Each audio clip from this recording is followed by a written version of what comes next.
If we're stripping carbohydrates makes such good scientific sense, why isn't everybody doing this?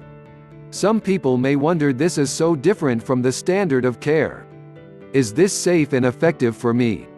In the long term, believe it or not, many cultures in the world have eaten this way for centuries. One of them is the Maasai in Africa. And they were actually studied, and what did they find? They found that in these people their cardiovascular disease rates were incredibly low, despite the fact that the majority of what they were eating was fat. Actually saturated fat, and their cholesterol levels, surprising to so many, were low as well. Another culture that's eaten this way is the Inuits. They've eaten a low-carb, high-fat diet for centuries. And again, what we find is an almost complete absence of type 2 diabetes and even incredibly low cancer rates.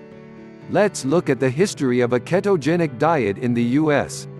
Remember, we didn't always have insulin, and all these medications for diabetes. So what did we do to help people who have this disease before insulin injections became available? The father of diabetes treatment is considered Dr. Jocelyn. Dr. Jocelyn started treating patients with type 2 diabetes. Before we had insulin injections, and what was his treatment of choice? He treated people with a low-carbohydrate, high-fat diet. And an interesting thing is, one of the first people that he treated whose life he saved was his own mother.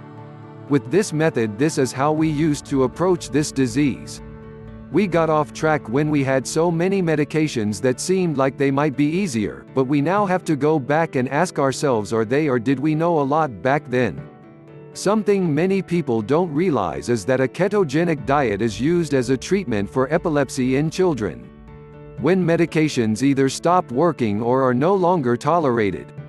This has actually been used for over 100 years. So the medical community deems this to be safe to be used in growing children. And a clinical study has looked at the growth and development of children treated with a ketogenic diet for epilepsy and have found that they grow and develop normally, so this approach is used even in children.